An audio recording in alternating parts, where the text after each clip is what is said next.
দেখো রাস্তার নিচে একদম জলে।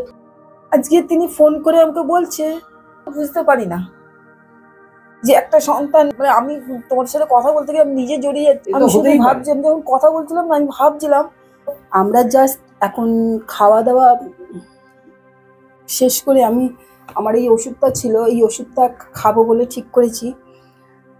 এই সময় একটা ফোন বেজে উঠলো, তো ফোনটাতে কথা বললাম।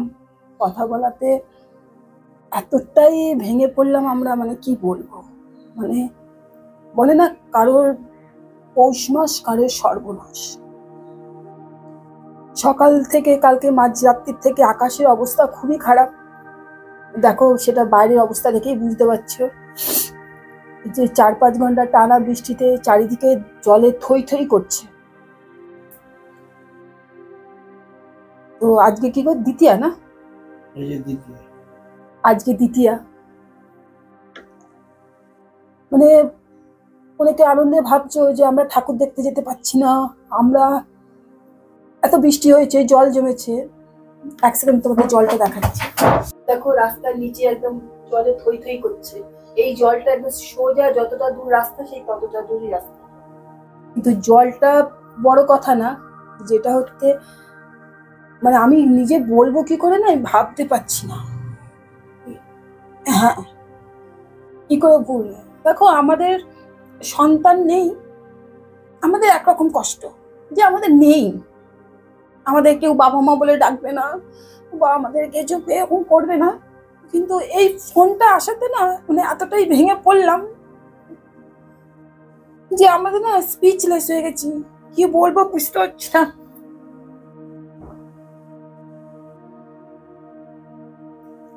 আমি ভাবলাম যে সবাই তো আশা করে থাকে না যে ফোন আসবে, ভালো কথা হবে, বাড়িতে আসবে কোনো থেকেই বা কিচ্ছু পুজো ঘন্টার দিনে। তো আমাদেরই খুব কাছে একজন পরিচিতি, উনি, আমি যখন শান্তিনিকেতনে গেছিলাম তখন উনি আমাদের সব ব্যবস্থা করে দিয়েছিলেন থাকার। উনি কলকাতা যতবার এসেছেন আমার বাড়িতে এসে খাওয়া দাওয়া করেছে। আমার হাজবেন্ডের সাথেও খুব ওতপ্রোত ভাবে যে আমরা কিছু হলে বলি। আজকে তিনি ফোন করে আমাকে বলছে, জানো রাত্রি 1:30টার সময় আমার ছেলে আর নেই। আমি না শুনে না অবাক হয়ে গেলাম, ছেলে নেই মানে? কেন ওনার সাথে, উনি খুব এডুকেটেড পারসন, ওনার ছেলে একটু মেন্টাল ডিস্টার্ব থাকতো, 35-36 বছরের ছেলে। আমি একদিন ভিডিও করেছিলাম এই নিয়ে, মানে বাবা ছেলের সম্পর্কটা খুব একটা ভালো ছিল না, কিন্তু যতই হোক না কেন সন্তান তো, বলে না সন্তান কু হলেও সন্তান। যখন উনি বলছেন, মানে উনি কাঁদবেন না শোক প্রকাশ করবেন, কি করবেন বুঝতে পারছি না। আমাকে বললো আমার ছেলে নেই, কথাও বললেন না ছেলের কাজটা এখন উদ্ধার করবে, না ছেলের কাজটা এখন উদ্ধার করবে। উনি 75, ওনাকে দেখলে কেউ বলবে না উনি 75 এর মতো, একদম স্ট্রং, টল, সব কাজ অ্যাক্টিভ করতে পারে, ঘুরতে খুব ভালোবাসে। স্বামী স্ত্রী দুজনেই রোজগার করে, অভাব বলতে কিছু নেই। আজকে সে বলছে যে জানো আমি আর বাবা ডাক্তার শুনতে পারবো না, আমার এত বাড়ি গাড়ি টাকা পয়সা কে ভোগ করবে। উনি যখন বলে যাচ্ছিলেন না, আমি সত্যি কথা বলতে গেলে কি আমি কোনো উত্তর দিতে পারছিলাম না। জাস্ট এই 5 মিনিট আগে মানে আমরা বসেছিলাম খেতে খেতে অন্য একটা ভিডিও করব বলে, ক্যামেরাটা আমরা সব সেট করে রেখেছিলাম, তো আমরা সেই ভিডিওটা করতে পারলাম না যেহেতু ক্যামেরা অন সেট করা ছিল।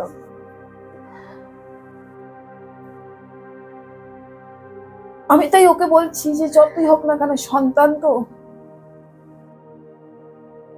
আমাদের নেই, আমরা সেই কষ্টটা বুঝতে পারি না যে একটা সন্তানকে লালন পালন করে বড় করে তারপর সে যখন চলে যায়, সে যদি দূরে চাকরি করতে যেতে যায় মন অতটা খারাপ লাগছে, ছেলে তো আসতে পারছে না। এই পুজো ঘন্টার দিনে যদি কেউ চলে যায়, সত্যি বলার কোনো ভাষা থাকে না।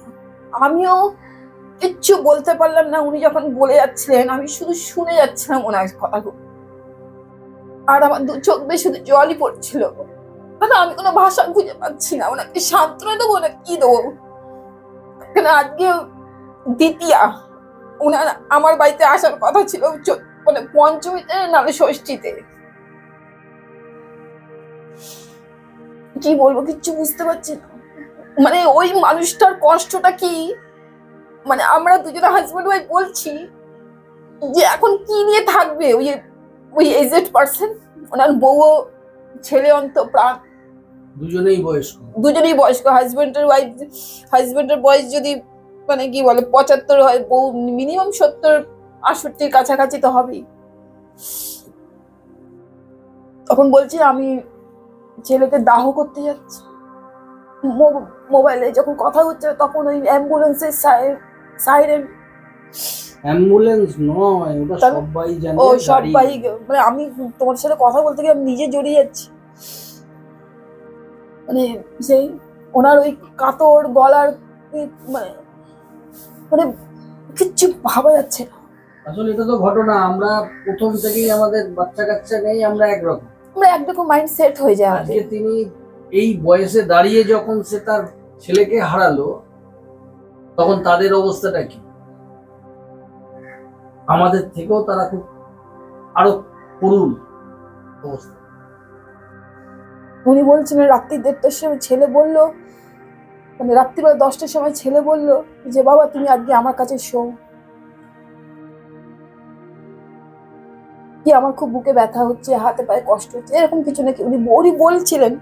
বলছে আমি শুলাম, শুতে শুতে ছেলে তার হাতটা ধরে বুকের কাছে চেপে তার হাতের আঙুল টাঙুল গুলো ফুটিয়ে দিচ্ছে, এই করছে সেই করছে, হাতটা টিপে দিচ্ছে। বলছে তারপর কিছুক্ষণ পর দেখলাম ছেলে আর নেই। তো আমি ঈশ্বরের কাছে সবসময় একই প্রার্থনা করব, তুমি যদি যাকে দেবে তাকে দিও। কোনোদিনও কোনো বাবা মায়ের সামনে তার সন্তানকে কেড়ে দিও না, কেড়ে নিও না। আর যদি মনে করে তাকে দেবে না, দিও না, কারণ তারা একরকম ভাবে সেট হয়ে যায়। জানি না, এটাই হচ্ছে নিষ্ঠুর বিধাতার খেলা। বিধাতা খুবই নিষ্ঠুর, সবকিছু দিয়েও ঠিক মানে যার যাওয়ার কথা তাকে না নিয়ে আজকে তার সন্তানকে নিয়ে। জানি না পরের জন্মে, আগামী জন্ম আমি জানি না, কি পাপ পুণ্য আমি জানি না। যদি এরকম যদি কিছু থাকে, ঈশ্বরের কাছে সবসময় একই প্রার্থনা, এই পুজো ঘন্টার দিনে কোনো মায়ের কোল খালি করো না। মা দুর্গার কাছে এটাই বলতে পারো প্রার্থনা, আর কিছু। দেখো এটা তো আমাদের বক্তব্য, কিন্তু আমরা তো কখনো এটা বলতে পারি না 24 ঘন্টা 7 দিন 365 দিন। একটা জিনিস জানো তো, চিতার আগুন কখনো নেবে না, চিতা কিন্তু সারা দিন রাত ধরে জ্বলতে থাকে। কাজেই আমাদের ফ্যামিলির জন্য আমরা সবসময় চাই যেন ভালো থাকুক, সবাই সুস্থ থাক। তার মানে এই নয় আজ আমাদের ঘটেছে বলে আমরা মনে করছি, কোনো না কোনো বাড়ির কোনো না কোনো দিন কোনো না কোনো সময় হচ্ছে। আমি শুধু ভাবছি কারোর দ্বিতীয়ায়, কারোর তৃতীয়ায়, কারোর চতুর্থী, কারোর পঞ্চমী। আমি শুধু ভাবছি, আমি যখন কথা বলছিলাম না, আমি ভাবছিলাম যে আমি কি তাকে বলবো। আমিও তো শুনছিলাম তার কথাটা, আমি কোনো কথার উত্তর দিতে পারছি না। আওয়াজ যেটা আমি ভাবছিলাম যে একটা মানুষ কি তার পুরো উল্টো দিক চলে যায়, এই কথার আওয়াজ বোঝা যায় যে সে কতটা ভেঙে পড়ার যায়। সত্যি কিছু বলার। ঠিক আছে, আর কিছু বলতে পারছি না। জানি না আমাদের আজকের দিনটা কেমন কাটবে, আমি নিজেও বুঝতে পারছি না, কারণ আমি মানসিক দিকে আমিও খুব ভেঙে পড়েছি।